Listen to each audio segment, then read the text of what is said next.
नमस्कार साथियों, राजपथ पर आपका स्वागत है। साथियों, राजपथ पर आज चर्चा करना चाहते हैं चंद्रशेखर रावण और उन पर हुए हमले, उसके बाद उसमें गिरफ्तार हुए लोग और उस पर पुलिस और उसकी उनके हमलावरों का बयान, और उसके बाद चंद्रशेखर रावण से मिलने जाना आज़म खां का और चंद्रशेखर रावण का इस हमले के संबंध में अपना बयान देना, ब्रजेश पाठक का उनको अपना मित्र बताते हुए, दोस्त बताते हुए सुरक्षा देने की बात करना। तो शुरुआत करते हैं चंद्रशेखर पर हुए हमले के बाद हुई गिरफ्तारियों को लेकर। चंद्रशेखर पे हमला करने वाले 4 हमलावर गिरफ्तार हुए, जो 3 जो हैं वहीं के पड़ोस के गांव के हैं, जो देवबंद का उनका हिस्सा है, चंद्रशेखर के ही आसपास के। और वो लोग जो हैं उनका जो पता चला है कि वो एक उसमें हमलावर जो है हरियाणा का है और चारों युवा जो हैं ये लगभग 20 से 22 साल की उम्र के अंदर के हैं। जैसे कि मैंने कल परसों यूपी तक पे कहा था, जब इन लोगों की गिरफ्तारी हुई थी, कि एक नया ट्रेंड देखने को मिला है कि चाहे वो अशरफ और अतीक की हत्या रही हो, चाहे जीवा की हत्या रही हो, और चाहे हत्या का प्रयास चंद्रशेखर रावण का हो, इन तीनों मामलों में जो हमलावर हैं, जो अपराधी हैं, वो युवा हैं, नौजवान हैं। और बिल्कुल उनको अगर आप देखें तो उनका कोई बैकग्राउंड नहीं है, गरीब परिवार से आते हैं और अच्छे असलहे का इस्तेमाल किया गया है। हालांकि पुलिस ने इस मामले में, चंद्रशेखर के मामले में जो बयान दिया है कि उन्होंने कहा 315 के कट्टे से फायरिंग की गई 3 राउंड। अब वो चंद्रशेखर ने उस पर जो सवाल उठाए हैं, चूँकि चंद्रशेखर भी वकील हैं, उन्होंने कहा है कि इतनी जल्दी जो है 315 के कट्टों को फिर लोड करना, फिर फायर करना, फिर लोड करना, फिर फायर करना संभव नहीं है।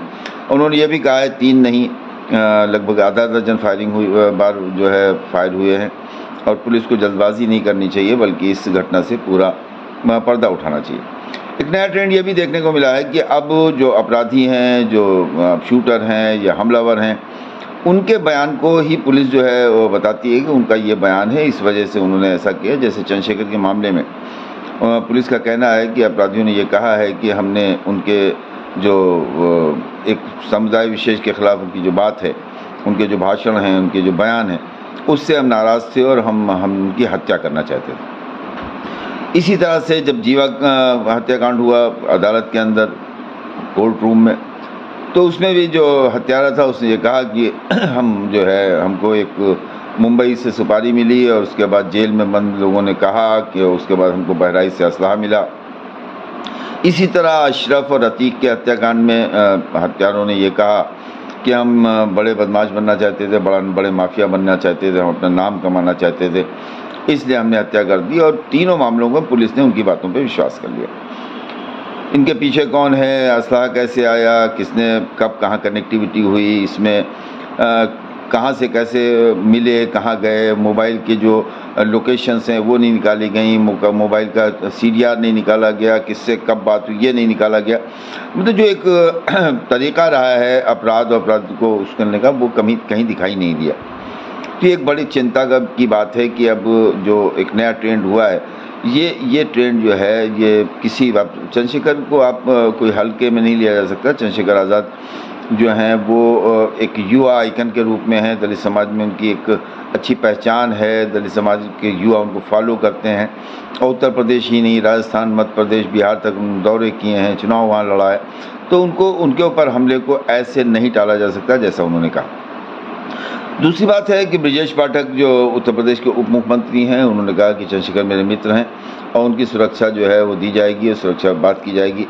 अब वो ब्रजेश पाठक ने उनको अपना मित्र कहा, और ये एक बड़ा सवाल है कि ब्रजेश पाठक के मित्र वो अगर राजनीतिक रूप से हैं, तो ये बात पहले मीडिया में नहीं आई कि ब्रजेश पाठक और चंद्रशेखर की मित्रता भी है। तीसरी चीज़ ये है कि अगर आप देखेंगे तो कोई बड़ा नेता चंद्रशेखर से मिलने नहीं गया, न जयंत चौधरी गए, न अखिलेश यादव गए, न प्रियंका गांधी, जो छोटे छोटे मुद्दों पे उत्तर प्रदेश का दौरा कर लेती थी, पहुंच जाती थी, प्रियंका गांधी भी नहीं गई।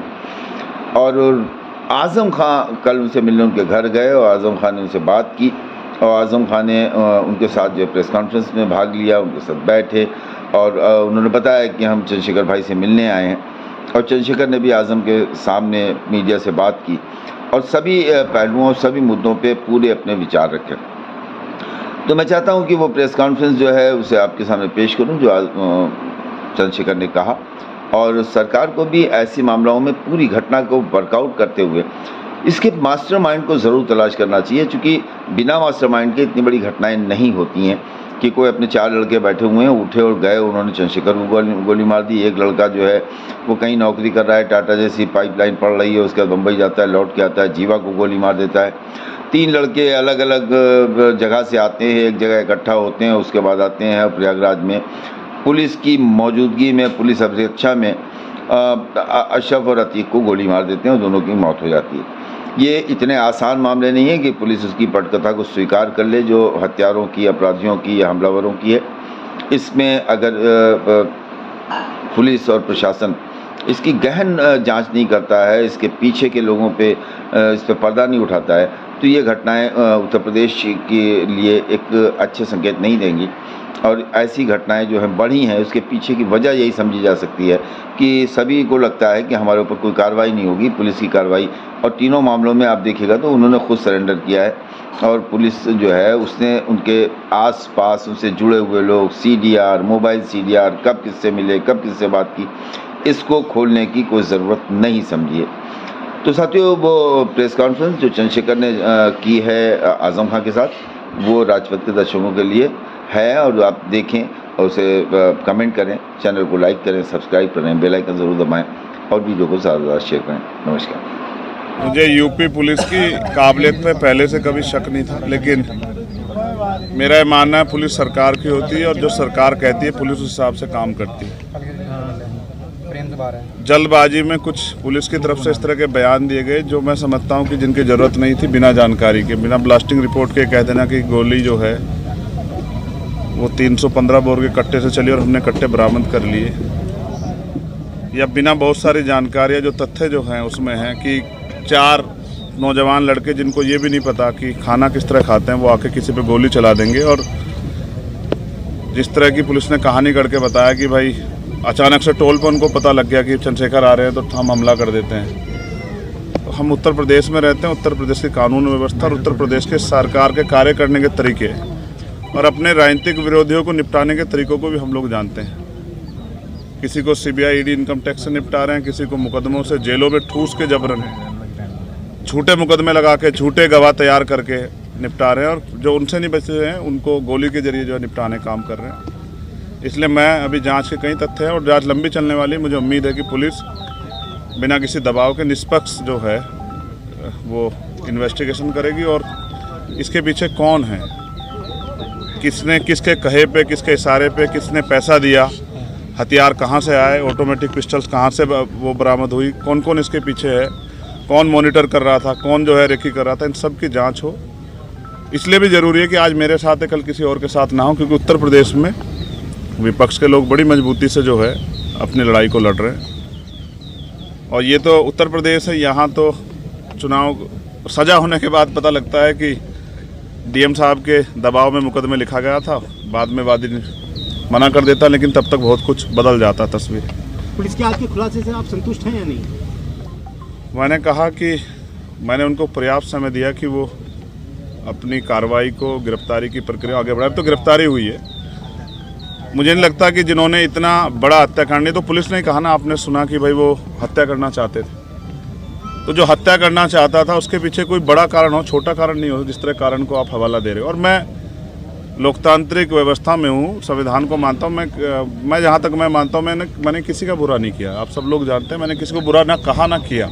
मैंने प्रयास किया कि जिसके भी साथ खड़ा हो पाऊँ, जिसकी भी मदद कर पाऊँ, जिसके भी आंसू पहुँच पाऊँ। और ये मैंने सीखा अपने जो सीनियर लोग हैं उनसे।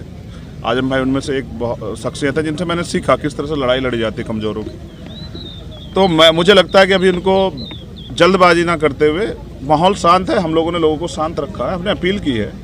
उस समय ईद का त्यौहार था, हमारे कंधों पर जिम्मेदारी थी, हमने लोगों से अपील की, लोगों ने हमारी बात को माना। तो वो जल्दबाजी ना करें, बिना ब्लास्टिंग रिपोर्ट के कह देना कि गोली कौन सी, हमें पता है गोली कौन सी है। तो जल्दबाजी ना करें, सारे जो जितने भी जो तथ्य हैं, जितने भी जो दिशाएं, उन पर सब पे काम करें। क्योंकि जहाँ तक हम जानते हैं कि हो सकता है किसने पैसा दे के कराया हो, क्योंकि वो तो नौजवान बच्चे, उनको इतनी जानकारी नहीं है। उनको ये भी एहसास नहीं था कि ये करने के बाद क्या होगा।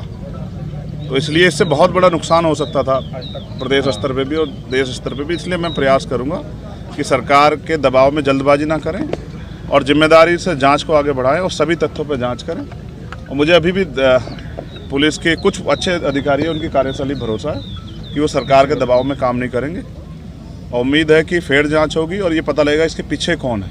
कल की जो आप लोगों की घोषित पंचायत है उसके बारे में अभी मैंने लीडर्स को बुलाया है सब लोगों को और मैं चाहता हूं कि पुलिस को पर्याप्त समय मिले जिससे कि आसानी से वो अपने कार्य को आगे बढ़ा पाएँ। ये ना हो कि हम इसमें फंसे रहे इसलिए हमने कार्रवाई को में ढिलाई बरत दी। तो आज शाम तक उसकी स्थिति 6 बजे 6-6:30 बजे क्लियर हो जाएगी और मेरा प्रयास रहेगा कि मैं उनको समझाने में कामयाब हो जाऊँ कि क्योंकि कावड़ का समय आ रहा है और मोह अच्छा नहीं है, नुकसान हो सकता है। मैं कोशिश करूंगा कि किसी भी तरह का जुटान ना हो। अध्यक्ष जी, जब आप पे हमला हुआ तो आपने ये कहा था कि हमारे सहयोगियों ने साथियों ने उन लोगों को पहचान लिया था, तो जिस प्रकार उनके आज आपने देखो प्रेस वार्ता हुई तो क्या लगता है वही व्यक्ति थे? नहीं दिखाए नहीं, आपने देखा क्या दिखाए? आपने देखा हो तो मीडिया के लोगों ने बताओ। फोटो भी वायरल हो चुके हैं सर, आपने देखा होगा। नहीं, पुलिस की कार्यशैली ऐसी, फोटो किसी का दिखाते हैं, जाता कोई है, हथियार कोई होता है, लगाया कोई जाता है, पकड़ते कहीं से हैं, दिखाते कहीं से हैं। तो इतने कम समय में कट्टे से तो फायर नहीं हो सकती लगातार, और फायर 6-7 हुई है, 3 नहीं हुई है। तो मैं कह रहा हूँ ना, अभी जांच कर लें, जल्दबाजी ना करें। मैं समझता हूँ उनके कंधों पे जिम्मेदारी है, उनको सरकार को जवाब देना है, लेकिन सरकार भी ध्यान रखे कि इस तरह का माहौल ना बनाए कि लोगों में भय का। आप कानून व्यवस्था तो अच्छी कर नहीं पा रहे हो, इस तरह की बेवकूफ़ी की बातें करने से कोई फ़ायदा नहीं। तो मुझे उम्मीद है कि पुलिस जाँच के इसको सही ओर ले जाएगी और जांच को भटकाने काम नहीं करेंगे। मुख्यमंत्री ब्रजेश पाठक कह रहे हैं कि चंद्रशेखर तो मेरे भाई की तरह है और हम उनको सुरक्षा मुहैया कराएंगे। अब से पहले वो जिस पार्टी में रहे, हमने उस दल में काम किया, तो मेरे ऐसा नहीं, राजनीति में किसी बुरे संबंध नहीं होते हैं। तो मैं तो मुख्यमंत्री को बुरा नहीं कह रहा हूँ, वो अलग बात है कि उनके बहुत सारे कार्य ऐसे हैं जो जन विरोधी है, उनकी भाषा ऐसी है जिसको लोकतंत्र में कोई जगह नहीं दी जा सकती। लेकिन फिर भी मैं कहता हूँ कि ठीक है, उनको अपनी सरकार जनता ने बहुमत दिया, चलाएं, और किसको सुरक्षा नहीं देनी है, किसको देनी है, तो सरकार को तय करना है। मगर अब तो पुलिस सुरक्षा में हत्या हो रही है। अपने अतीक और अशरफ भाई की हत्या के बारे में देखा किस तरह से हुई। पुलिस ने डिफाइन कर दिया, जस्टिफाई किया कि अपराधी थे, माफिया थे, लेकिन वो मेंबर ऑफ पार्लियामेंट भी रहे थे। फिर संजीव जीवा की हत्या, चलो उनको भी आप कर दोगे जस्टिफाई, अब चंद्रशेखर को कैसे जस्टिफाई करोगे? पिकेट 20 मीटर पे पिकेट है, पुलिस खड़ी है, और क्या इंटेलिजेंस है? अब इतने हमारे सामान्य नेता हैं, रास्ते में इनके साथ कोई हादसा हो जाए, कौन जिम्मेदारी लेगा? क्या नेता घर में छिप जाएं, लोहे के बॉक्स में बंद हो जाएं? तो जनता का आदमी जनता के बीच रहता है। भविष्य में ऐसी घटनाएं हो सकती हैं, जब तक पूरी कलह नहीं खुलेगी, वो आखिरी जो उनका मास्टरमाइंड वो नहीं पकड़ा जाएगा, उसको नहीं सामने करेंगे, तब तक नहीं पता। जिसने फिरौती ले रखी है, मुझे ऐसा लगता है उसकी मालिक की बात पूरी कल फिर करवाएगा। तो मैं हर खतरे के लिए तैयार हूँ, लेकिन मैं भी जनता के बीच जैसे रुकूंगा नहीं, मैं जाऊँगा जनता। पुलिस कह रही है कि जो मोटो था इनका गोली चलाने का, वो ये था कि चंद्रशेखर जो देश के अंदर अपने बयान दे रहे हैं, हम उनसे आहत थे और हम लोगों को बड़ी तकलीफ हुई। मोटिव क्या था? यही बता रहे हैं कि उनसे हम लोग वो हो गए। ये तो उनका विचार है, मोटिव हत्या करना था ना, ये तो सत्य है ना। ये तो नहीं था मैंने किसी जानबूझ के करा ली। ये तो यूपी की पुलिस है ना, सरकार। इस तरह की बात भी चली कि शायद चंद्रशेखर ने वो लेने। चलो ये तो स्पष्ट हो गया ना। अच्छा, वो ये नहीं कहा कि ये चंद्रशेखर के ही लोग थे। ये चंद्रशेखर जाति के एंगल पे मैं नहीं जाना चाहता। अधिकारियों ने 1 सेकंड में टाल दिया। मुसलमान होता कोई गुजर जाट होता, तत्काल नाम लिख के चलाते। तो मेरे उसमें एक बात और भी आई। एक सेकंड रही बात पुलिस की और उसकी, तो मैं फिर कह रहा हूँ कि कानून व्यवस्था सबके लिए अच्छी होनी चाहिए, चंद्रशेखर के लिए नहीं, सबके लिए होनी चाहिए, अंतिम व्यक्ति के लिए। और वो माहौल नहीं दे पा रही सरकार, इसलिए मैंने मुख्यमंत्री का नहीं संभाल पा रहे तो दे दो इस्तीफा। आपके यहाँ भी अच्छे लोग हैं, उनको दे दो, वो चला लेंगे। ठीक है, मुख्यमंत्री जो भाषण देते हैं उनका असर होता है। कहो तुम थक गए हो, हैं? सवाल इशारा कर रहा हूँ, बार रोक दो, हवा हो जाएगी बच्चे की। हवा टाइट हो रही है हमारी, हाथ आकड़ के बिल्कुल।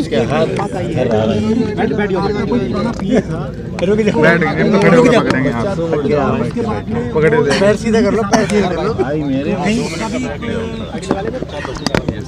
आईडी क्यों नहीं ला रहा?